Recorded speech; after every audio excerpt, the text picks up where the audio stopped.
Assalamualaikum warahmatullahi wabarakatuh. Saya Ahmad Sofyan Hussein Rambe.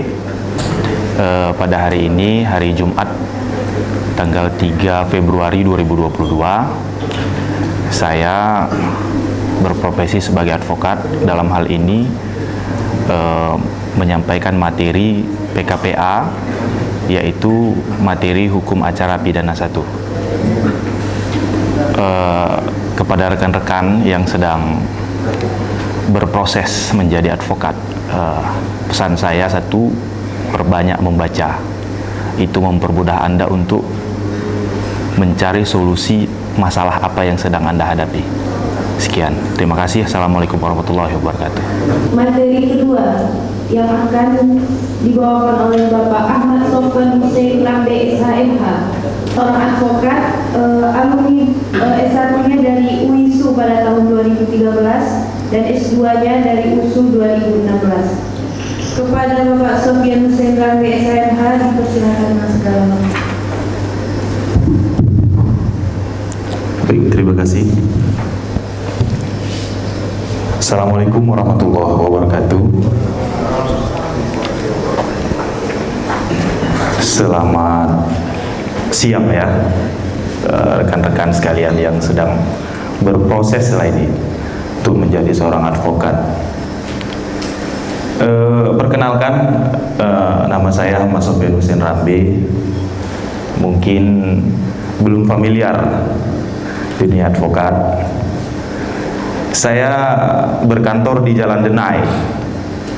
Kantornya itu, kalau mungkin pernah dengar, Pak Adi Mansar. Saya di kantornya Pak Adi Mansar, di Jalan Denai. Beliau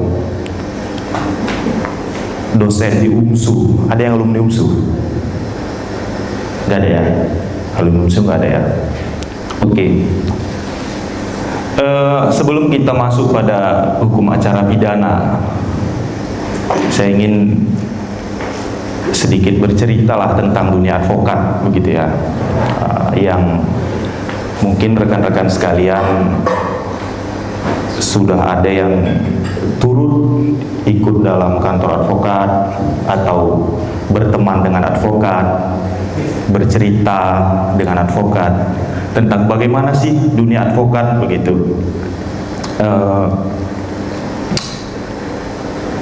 Kita ini nantinya calon-calon advokat sekalian diharapkan untuk dapat berkontribusi menyelesaikan banyak masalah dalam dunia hukum, bahkan mungkin bukan di dunia hukum saja, karena sebagian masyarakat menganggap advokat ini banyak taunya, karena dengan dinamisnya masalah yang dia terima, menerima pengaduan dari beberapa orang yang sedang berkonflik dengan hukum, atau hanya sekedar konflik-konflik sosial. Nah, itu akan kita temui nanti, akan kita dihubungi oleh masyarakat, tetangga, teman-teman, dan lain sebagainya. Baik, saya pribadi dalam dunia advokat ini belum begitu lama. Saya jadi advokat itu 2017, relatif muda. Dengan waktu yang singkat ini, saya ingin mau berbagi tentang proses yang saya alami. Kebetulan memang saya berkantor di tempat yang menerima perkara itu dinamis, berbagai macam, pidana, perdata, tata usaha negara, Mahkamah Konstitusi. Mahkamah Konstitusi juga kita sudah berbagai macam, ada sengketa kewenangan lembaga negara, yang itu sangat jarang perkaranya, bahkan setahun sekali belum tentu ada. Pilkada, pemilu legislatif yang akan dihadapi 2024 ini. Dan kebetulan kami juga sekarang ini berpartai di PKB. Nanti tanggal sampai tanggal 9 kami adalah utusan PKB Sumatera Utara akan menghadiri acara di Mahkamah Konstitusi, yaitu sosialisasi tentang perselisihan hasil pemilu yang akan dihadapi nanti Februari 2024 pemilu. MK melakukan sosialisasi ke partai-partai dan partai mengutus kami selaku tim hukum dalam struktur kepengurusan PKB Sumatera Utara saat ini. Jadi ini sangat sentral bagi rekan-rekan sekalian. Ini sangat dasar tapi sangat sentral dalam profesi gitu. Sehingga pemahaman apa sih hukum pidana material, apa sih hukum pidana formil gitu, itu memang harus rekan-rekan perdalam supaya dengan mudah untuk mengetahui materinya apa gitu, caranya apa gitu, iya, caranya bagaimana gitu. Sehingga apabila ada orang yang datang berkonsultasi dengan kita, aku masalahnya begini, aku masalahnya begitu gitu, oh caranya apa gitu, apakah langsung buat laporan gitu kan, apakah memang memungkinkan untuk langsung buat laporan begitu, atau ada cara lain. Sehingga penguasaan terhadap hukum formil ini memang mutlak harus kita kuasai gitu. Lebih lanjut nanti pada sampai proses tenggang waktu, itu masuk dalam acara formil. Tenggang waktu, apakah kita harus banding atau dalam proses-proses yang lain. Ini berkaitan juga seluruhnya sebenarnya, tidak hanya hukum pidana. Berkaitan dengan perdata juga hukum formilnya itu tadi. Formil itu yang mengatur, hukum acara yang mengatur itu memang harus rekan-rekan kuasai. Nanti kalau dalam perselisihan hubungan industrial seumpamanya dalam 1 tahun tidak diajukan gugatan, maka gugatannya tidak bisa lagi diajukan. Nah, itu masuk dalam hukum formil acara gitu. Kalau dalam pilkada yang sering kami alami, ada pelanggaran, waktunya 3 hari gitu. Waktunya 3 hari, lepas dari 3 hari nggak akan diperiksa sama lembaga terkait begitu. Sehingga peran sentral itu tadi yang menjadi acuan kita. Satu lagi, kalau ini lewat dan kita nggak memahami, malu kita. Ya tentu itu kan pertaruhan profesi kita gitu, profesi. Karena lewat waktunya, tiba mau kita adukan ya, ditanya tanggal berapa pelanggaran ini gitu, tanggal sekian gitu. Dalam kita kaitkan pemilu, ada pidananya, money politik gitu kan. Nah, money politik ada pidananya gitu. Sehingga tetapi dia dibatasi oleh waktu, karena pemilu itu dia nggak bisa mundur, waktunya udah limitatif ditentukan. Mulai dari proses pencalonan sampai terpilih sampai dilantik itu sudah ada aturannya. Sehingga kita bekejar sama waktu. Hari ini bergeser tahapannya, hari ini bergeser tahapannya, hari ini bergeser tahapannya begitu. Sehingga kalau tidak kita laporkan segera, maka dia daluarsa, tidak diperiksa lagi begitu. Dalam berprofesi ini saya punya pengalaman pribadi yang cukup menyakitkan, karena itu lahir dari terjadi dari keluarga sendiri. Yang keluarga itu sepupu ke sepupu itulah. Dalam satu momen kami lagi di rumah sakit, Wak, salam. Sehat Wak, sehat. Apa Wak kerja sekarang? Kata Wak, inilah kan advokat Wak, kata dia. Oh iya, advokat itu kan membenarkan yang salah, menyalahkan yang benar katanya. Sakit nggak kira-kira? Sakit ya. Nah, itu pengalaman pahit. Nah, sehingga kita bilang, gini. Jadi dalam satu momen ini,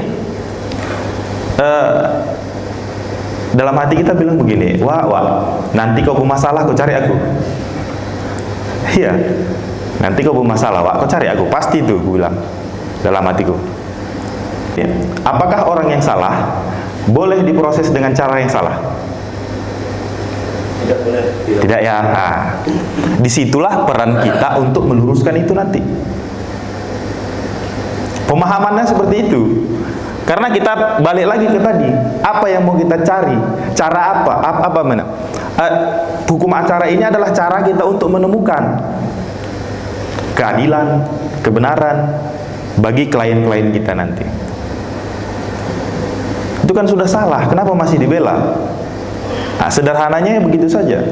Orang yang salah tidak boleh diproses dengan cara yang salah. Kalau pengalaman-pengalamannya nanti kalian rasakan, kalian alami. Kami sudah beberapa kali mengalami seperti itu. Nanti proses penyidikan, ini oknum-oknum ya, oknum. Karena kita nggak bisa bilang itu institusi, gitu. Oknum. Nanti dalam proses dia bilang, kalau mau cepat katanya, nggak usah pakai pengacara. Itu ada itu penyidik yang begitu tuh. Kalau kamu mau cepat, selesai kau cepat katanya. Nggak usah kau pakai pengacara katanya. Buat pening aja itu katanya. Padahal kan gitu, dalam tanda kutip itu sudah hampir bisa dipastikan ada sesuatu hal yang dia ingin, kalau orang Medan bilang mengolah katanya, yang karena prosesnya itu membutuhkan keahlian gitu. Jadi nggak hanya kepolisian, karena kalau kepolisian disuruh menyidik seumpamanya kehutanan, ada yang mampu, tapi ada beberapa proses yang memang mereka tidak memahami itu. Koordinat hutan, tentu ke pihak kepolisian harus meminta bantuan dengan kehutanan, begitu kan? Itu perkembangannya, sehingga kita sebagai advokat itu harus terus berkembang. Karena permasalahan calon-calon klien ini nantinya itu terus berkembang, dinamis. Kalau dalam dunia bisnis tergantung keadaan pasar, ya gitu kan. Kalau pidana pun modus-modusnya itu bervariasi, gitu. Motifnya bervariasi. Sehingga kita harus terus berkembang dengan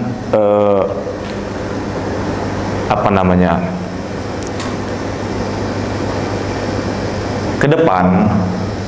Rekan-rekan sekalian, ini harus lebih ke aku mau fokusnya di mana sih, gitu.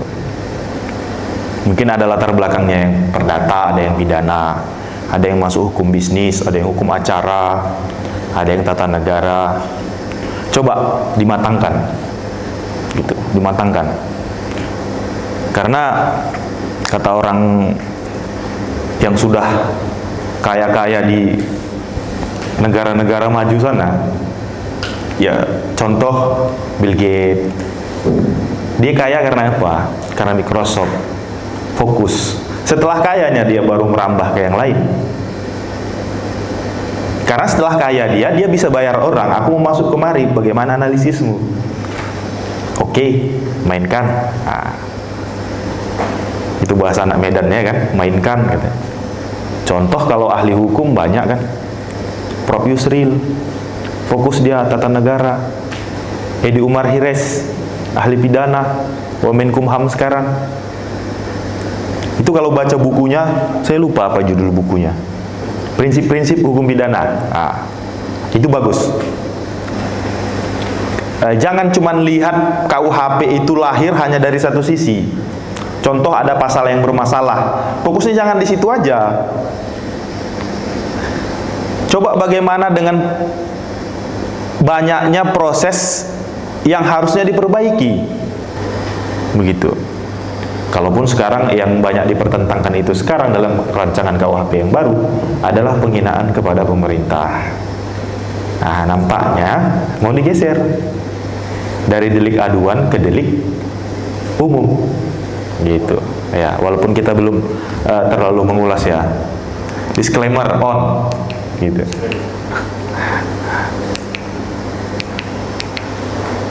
Nah, nih perzinahan gitu. Di rancangan KUHP yang baru juga itu masih delik aduan gitu, masih delik aduan.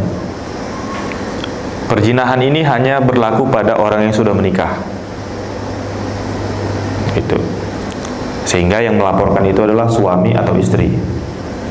Terjadi perselingkuhan, adanya perzinahan, maka itu tadi di bawah umur gitu. Ada yang dinikahkan ya kan, ada yang dilaporkan.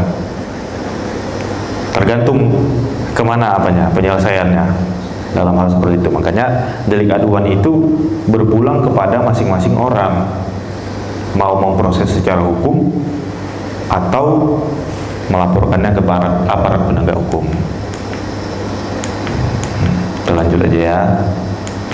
Penangkapan dan penahanan. Nah, ini juga diatur lengkap dalam KUHP, sehingga penangkapan dan penahanan ini bisa dipelajari dari KUHP.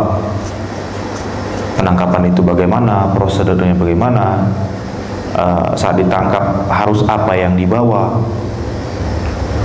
Nah, itulah makanya saya bilang tadi, banyaklah membaca tentang KUHP, memahami, sehingga kita proses-proses yang akan kita hadapi untuk klien itu nggak terlewat. Saat ditangkap kita butuhnya apa gitu, surat penangkapan, surat tugas dan lain-lain, sehingga kalau itu tidak dilengkapi bagaimana gitu ya. Jangan-jangan itu cuman sentimen gitu. Kalau dia berjalan dan bertugas atas nama negara, aparat penegak hukum, maka legalitasnya harus ada gitu. Nggak semuanya orang yang berseragam polisi itu bisa nangkap orang gitu, harus ada perintahnya. Itu yang mau saya sampaikan, berbagi pengalaman dengan rekan-rekan sekalian, sehingga rekan-rekan sekalian ini harus betul-betul memahami yang pertama itu perkara apa yang sedang dihadapi itu tadi. Kalau tipikor, dia tidak akan lari dari wewenang dan tanggung jawab calon-calon klien yang akan kita dampingi kelak gitu.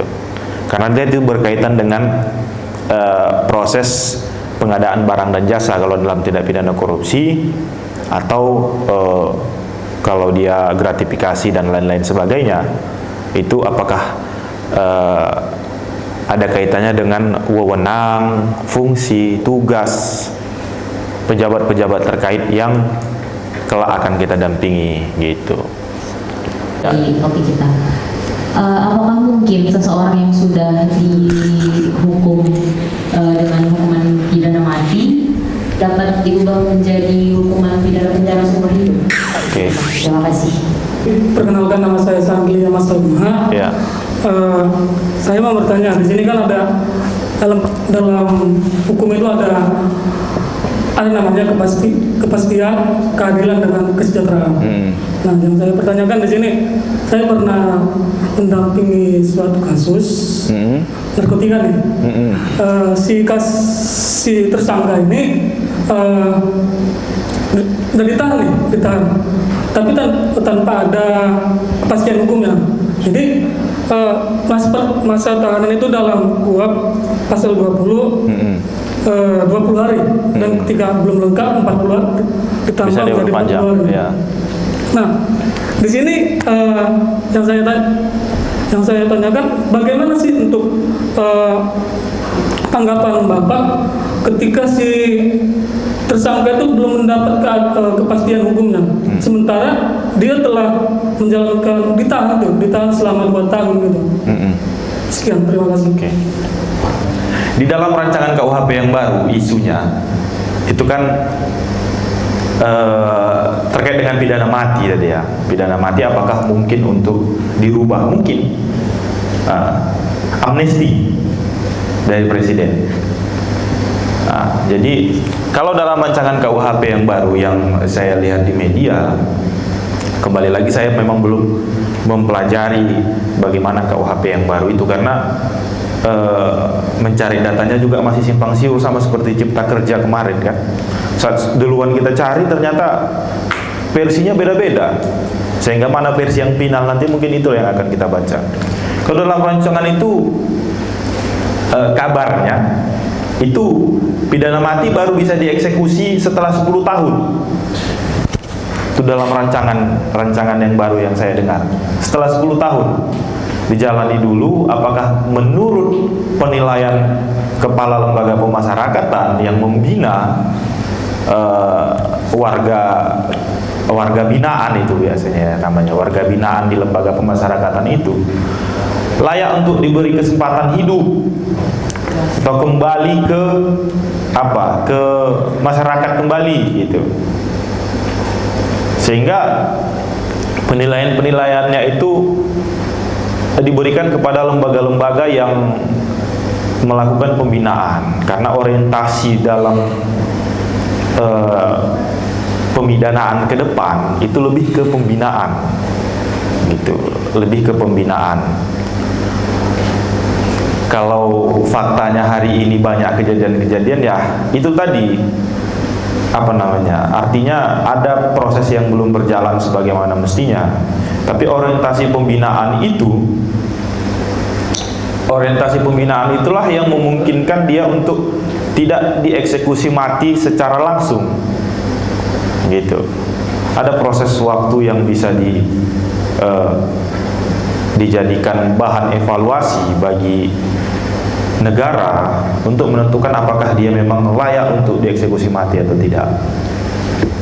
Dia seputaran itu sih apakah memungkinkan, mungkin ya. Apalagi kalau lanjut. Jadi kan misalnya kalau tadi aku bilang itu berarti memungkinkan tidak dilakukan eksekusi mati. Iya. Karena tujuan hukum pidana itu salah satunya adalah menyelesaikan konflik. Itu kalau konfliknya selesai dengan dia sudah dipisahkan dari masyarakat, sehingga akses masyarakat tidak terganggu lagi dengan keberadaan dia, setidaknya ada konflik yang selesai.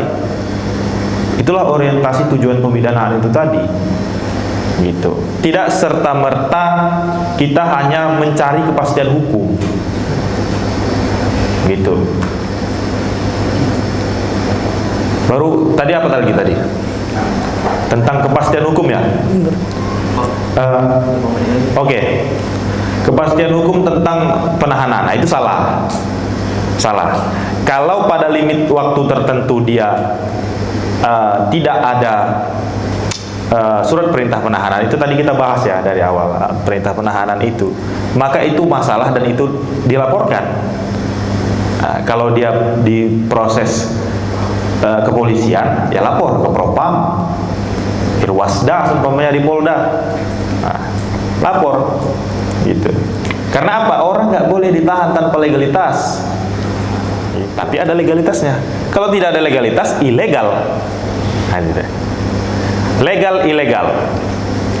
Kalau ada surat perintah penahanannya, maka dia legal. Kalau tidak, ilegal, tindakannya ilegal. Tidak boleh orang diproses dengan cara yang salah. Orang yang salah tidak boleh diproses dengan cara yang salah. Itulah contohnya. Boleh ya, satu pertanyaan ya. Silakan. Ya, pertama Pak, saya jadi halo Pak, ingin bertanya mengenai penetapan tersangka Pak. Penetapan tersangka. Ada seorang yang dijadikan sebagai tersangka itu wajib diperiksa terlebih dahulu Pak, kalau tidak boleh penyidik Pak. Sekian, terima kasih Pak. Begini, pada prosesnya ada proses klarifikasi. Biasanya kan kalau ada laporan atau pengaduan itu kan ada proses klarifikasi, dimintai proses. Jadi penetapan tersangka itu pada hakikatnya harus diperiksa terlebih dahulu. Itu mutlak. Karena gini, bagaimana kita menyimpulkan seseorang itu kita sangka melakukan tindak pidana, dia saja belum kita mintai keterangan. Terkecuali dalam hal tadi tertangkap tangan. Kan gitu. Kan nggak perlu kita mintai keterangan dia. Udah nampak kita, dia lewat kita, nampak kita, dia dicongkelnya jerdak rumah orang. Nggak mungkin lagi kita bilang, ngapain kau, kita bilang. Udah jelas mau mencuri itu.